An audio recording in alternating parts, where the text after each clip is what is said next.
Welcome to Slate Tombstones of the Slate Belt. The earliest reference I could find to slate tombstones was from Donald Repshire in a paper called 4 Articles Pertaining to Tamanend. I will quote from his story. Tradition has it that Tammany, or Tamanend, who is head chief of the 3 tribes of the Lenapes, was being carried by some of his followers to a conference in Philadelphia when they halted at a spring at the foot of Prospect Hill. There, tired of their burden, the young Indians built a hut for the old man, presumably over 90 years of age, and leaving him in charge of a young Indian girl, suddenly, after night had come on, abandoned him and went on to the treaty. So enraged, humiliated, and distressed was the aged chief, on awakening to find himself deserted, that he tried to commit suicide by stabbing himself. But his weak, trembling hand could not thrust the knife with effect. He afterward sent the young girl to the spring, and during her absence set fire to his bed of leaves and threw himself upon it. The other Indians, who had been refused a hearing in the absence of Tammany, on arriving at the hut, found him dead with a hole burned in his side. These graves were marked by 2 flat-hewn slabs of slate from the Neshaminy Creek, about 3 feet long and 1.5 feet wide, protruding about 8 inches from the ground. About 1850, Aidan H. Brinker, whose father then owned the farm on which the graves were located, dug up the stones, and they were built into the wall of a new barn. While slate was known and used by the native people of the area, it wasn't earnestly used by the earliest settlers of Northampton County. The earliest residents, from the Hunter Martin settlement and the area around Richmond, left no slate tombstones. The immigrants who settled these areas, the Scots, Irish, and later the Pennsylvania German, did not have a tradition of quarrying and working slate. Even after the slate quarries opened, the use of slate for tombstones in the outlying areas of the Slate Belt was limited to support for more elaborate marble and granite tombstones, examples of which we will see in the next couple of slides. This bed style of grave marker consists of a large piece of slate supporting a head and foot of marble. This type of monument is common in the Churchill Cemetery in Lower Mount Bethel. Most of the stones in this style are from around 1880. Another marble and slate bed in Centerville Cemetery in Stone Church. A less ornate version of the bed in St. Paul's Cemetery in Stone Church. Here we have an all-slate version of the bed found in Brooks Cemetery in Wind Gap. A bed without a foot in Plainfield Township Cemetery. The well-off would have used all marble in their beds. Nearer to the slate quarry regions, there is an increase in the number of slate tombstones, with the greatest amount in Bangor, Penargil, and Rosetta.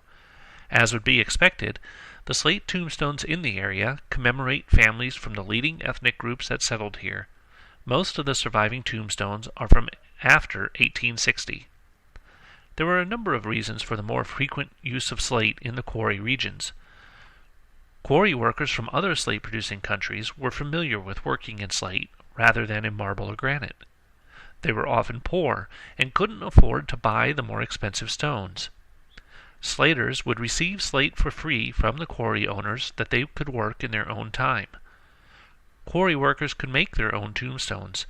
Workers would often ask their compatriots at the quarry, who might be more proficient in relief carving or lettering, to help. Thus, the quarry workers could produce their own stones and create a personal expression of grief. This 1917 stone is in Brooks Cemetery in Wind Gap. It is clear that many slates were carved by hand by unskilled but caring laborers. Most of these stones were probably made by people who knew how to cut and incise slate, but may not have had the artistic or typographic skills of the professional carver. In other cases, the stones are perfectly and artistically carved. The lettering and decorative design and execution rivals the best stone carvers anywhere. Whether these were done by professional monument carvers or by highly creative quarry workers is impossible to say, but the results are incredible. This is probably my favorite tombstone.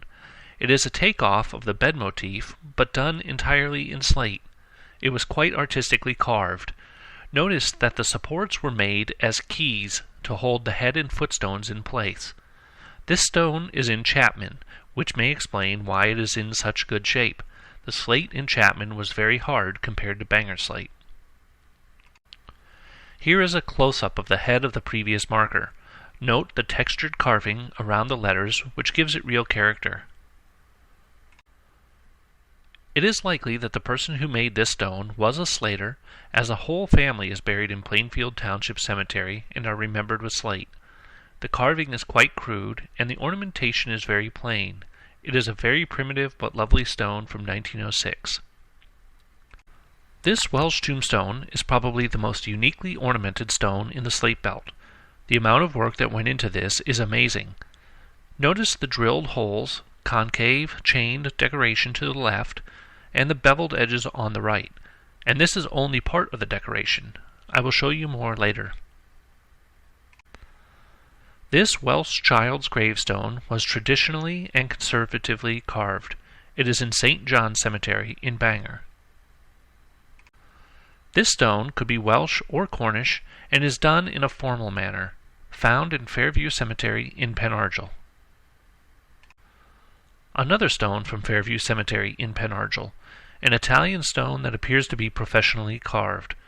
But as we shall see, other stones like this one seem to be done by highly skilled amateurs. In contrast to the preceding slide, we have these handmade slates from East Bangor's pauper section. The devotion of the family shines through despite the very crude carving. Looking carefully at the slate, you can see where old lettering existed. Note also the cross on a base, which is a common decoration. This stone no longer exists. It was removed by the cemetery board. This Welsh stone in Evergreen Cemetery in Plainfield Township shows a carving style unmatched by any other stone in the Slate Belt. It is from 1899. A large number of the slate tombstones were made for children. Some of the markers are very elaborate. The horizontal line decoration seen here may be a Welsh theme. This stone is from St. John's Cemetery. This stone from Mount Carmel Cemetery in Rosetta shows a common design, a cross in a circle with cross-hatching used as a border. This tombstone for two terzo children in Mount Carmel Cemetery in Rosetta is a beautifully made tribute. Another beautiful but deteriorating stone from Mount Carmel Cemetery in Rosetta. It is from 1905. A formal child's headstone in the Evangelical Cemetery in Rosetta from 1896. This stone is in Fairview Cemetery. Notice the rosettes and the sharply carved arch at the top. The child was 4 days old. Again, the cross and circle. This stone is in Fairview Cemetery. Another cross and circle. It seems strange to see this elaborate stone for a child of 3 years. It looks more like an adult's stone. Again, from Fairview Cemetery. This one is probably the saddest of all gravestones in the area. Baby Willie Klein is all that it says. It is one of the 4 Klein children tombstones found in Plainfield Township Cemetery. Slate is a very easy stone to carve. It can be sawn, drilled, or incised with ordinary tools. Some of the techniques used to create the lettering and decoration of the tombstones are drilling, relief carving, V-cut lettering, square-cut lettering, and raised lettering. We will look at a few of these. This one is from Fairview Cemetery. This is the top edge of the Welsh tombstone found at Salem Lutheran Church Cemetery in Bangor, which I showed you before.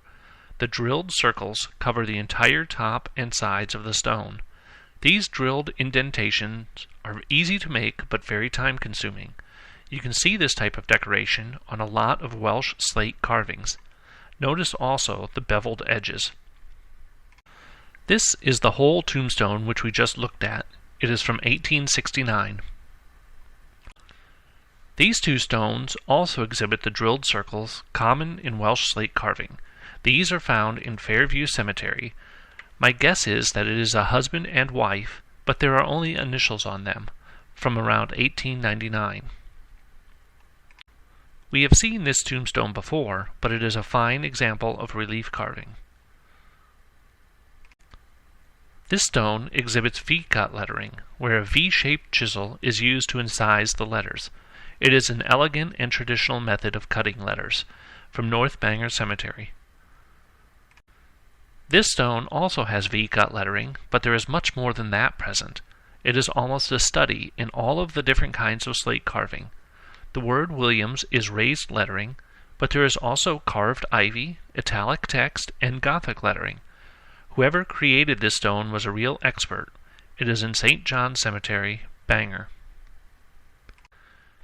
This stone represents square-cut lettering. You can see that a flat chisel was used to cut the letters into square shapes. This was another of the Klein family in Plainfield Cemetery. Finally, a wonderful example of raised lettering, where the slate around the letters is what is removed, not from the letters themselves. This lends itself to a very bold presentation. Notice that it is probably a handmade stone, as the letter spacing between the P and A in Perry is off. It is one of the 3 Perrys buried and marked with slate in Plainfield Township Cemetery. The main reason slate was considered a poor person's stone is that it deteriorates rapidly. Slate from the Slate Belt was generally considered a soft slate and has not fared well over the years. The sun is the main culprit behind the splitting effect of slate. Unless slate is treated, the sun will expand the rock, opening the block along the cleavage lines. Frost and ice in the winter expand these cracks until the whole block crumbles apart. Slate can be treated and will last a long time if the treatment is applied regularly. Lamp black, lacquer, polyurethane, or other types of sealers can be used. This stone is in the Mennonite Cemetery behind Trinity Lutheran Church in Bangor. Here you can see how the slate is splitting along the cleavage lines. Water will get in these cracks, freeze, and force the slate apart. Later, a rock thrown from a lawnmower will break the slate as in the previous slide. Here the slate has split and a portion of it has disintegrated. This is in Trinity Lutheran Cemetery. Here the stem wasn't strong enough to support the cross. Slate is not a very strong stone. This is in Fairview Cemetery. The rough hand of time has whittled away Mama May's marker in Trinity Lutheran Church Cemetery. Daniel's stone is going back to the earth in St. John's Cemetery in Bangor. The few remains of an unknown grave. This is what will happen to all slate eventually. This is in St. John's Cemetery in Bangor. Many of the slate tombstones in the area are decorated only with lettering. However, some have ornaments that are quite beautiful. There are only 2 types of decorations that I believe represent a tradition.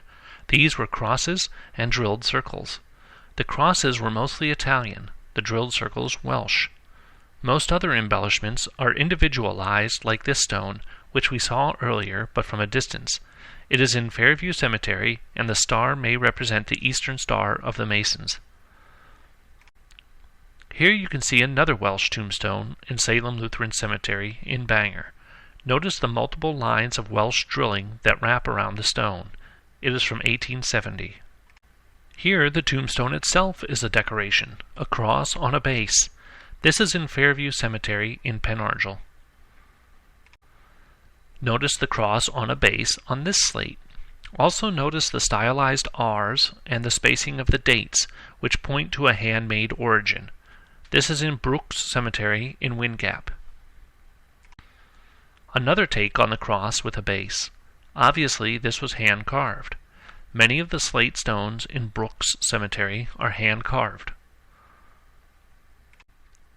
The cross in a circle is a very common decoration. Notice how the raised lettering stands out from the stone. 1919 stone in Fairview Cemetery. Another cross in a circle. Notice the intricate cross-hatching on the border. It is also very well preserved because the edges are protected from the sun, found in Fairview Cemetery. Again, the cross in a circle and the cross-hatching around the border. You might think that this was professionally carved by the detail of the cross and border, but take a look at the dates. Again, the spacing is off, revealing the hand of someone unskilled in typography. This is in Fairview Cemetery. A beautifully stylized cross and lettering in Fairview Cemetery. The lettering is almost Egyptian.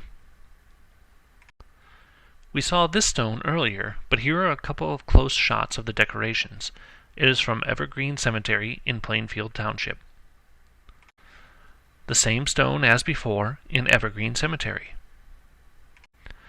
This handmade child stone is very touching with the one tiny star-like decoration in Brooks Cemetery in Wind Gap. A very simple tombstone shape and leaf decoration from St. John Cemetery in Bangor. Tombstones are still being made. In some cases, it is because the person worked in a quarry. Most of these newer tombstones appear darker in color than the older ones. It may be that this is due to the sealers used. This stone is in Bender's Church Cemetery in Plainfield Township. This stone is in Evergreen Cemetery, very plain. Again, this stone is in Evergreen Cemetery and is right behind the previous one. Evergreen Cemetery again. This green slate tombstone was made for a slater. The stone is from Vermont and is located in East Bangor. Slate in the cemeteries wasn't just limited to tombstones. It was actually used in a number of different ways, as we shall see over the next few slides. Signs are very common. In fact, most of the cemeteries use some kind of slate sign. This cemetery is in Mount Bethel. As discussed before, slate was used as the support for a better quality stone. This bed-style monument is in Chapman. Slate was often used as a base for marble or granite monuments. This pillar is in Trinity Lutheran Cemetery in Bangor. Some clever person made a bench in the cemetery on the east end of Chapman. There are two cemeteries in Chapman. One is on the east side of town, the other on the west. The west side is more interesting in my opinion. Lengths of thin slate were used to create a border around this stone in Evergreen Cemetery. At one time, a slate fence surrounded the entire cemetery at the west end of Chapman. This is about all that remains of the fence. A slate fence also stood at Plainfield Cemetery. This is all that is left. Notice that the slate was not useful as structural slate because of the ribbons in it. Also notice the hole near the top. A pipe or rail may have been fitted to the stone at one time. Here we find the most unusual use of slate that I found. These are the posts that surrounded a family plot. A brass rail would have been threaded through these holes, creating a fence. I only saw 2 of these in all of the Slate Belt. This one is in the Evangelical Cemetery in Rosetta. The other one is in Brooks Cemetery in Wind Gap. A close-up of the slate fence post. This is a marker, not a fence, also found in Brooks Cemetery in Wind Gap. There are so many slate tombstones in the area, but the talk would be too long to show them all. I have a few highlights to finish my talk. This is in the Mount Carmel Cemetery in Rosetta. A classic Italian tombstone in the Mount Carmel Cemetery in Rosetta. A very plain and striking tombstone. You can see some rays coming off the cross, which may have been painted on. It looks as if the cross itself was painted in black at one point. It is found in St. Joseph Cemetery in West Bangor. A hand-lettered slate in St. John's Cemetery in Bangor. Notice the rough way the lettering was done. It is clear that this person was not comfortable with the chisel. Here is a row of 4 slate stones with no markings. An additional slate stands behind 2 of them. This is in Centerville Cemetery in Stone Church. A cross-shaped slate in Fairview Cemetery. It has very nice curved arms. Here is another example of V-cut letters. This is in Plainfield Cemetery. This stone in Chapman has raised lettering on a textured background. It is surprising to me that this slate is still standing because of the ribbons, which are impurities in the slate. Here is a very basic stone in Chapman. Notice the horizontal line and dots that decorate the stone. Another Welsh stone in Chapman. Again, the horizontal line. Here is another variation of the cross. There is a faint second cross at the bottom, and the lettering is unusual in that it is done in outline. This is in Welsh Cemetery in Wind Gap. Hand lettering is very poignant, as in this child's stone. I think it is because the person making the stone is the one who is suffering. This is a most unusual stone. It is a slate slab with a piece of metal attached to it. It is a child's stone from 1894 in Welsh Cemetery, Wind Gap. I am sure the metal plate came later. Another handmade stone in Welsh Cemetery. Lastly, a stone I made in 2002 before I ever knew anything about slate. It was for a very special cat of ours that died in February of 2002, whose name was Foo. I carved it with a screwdriver. It says, "Foo, a valiant spirit." This slate is at our former residence in Mount Bethel. This is the list of cemeteries where slate can be found in approximately the order I visited them.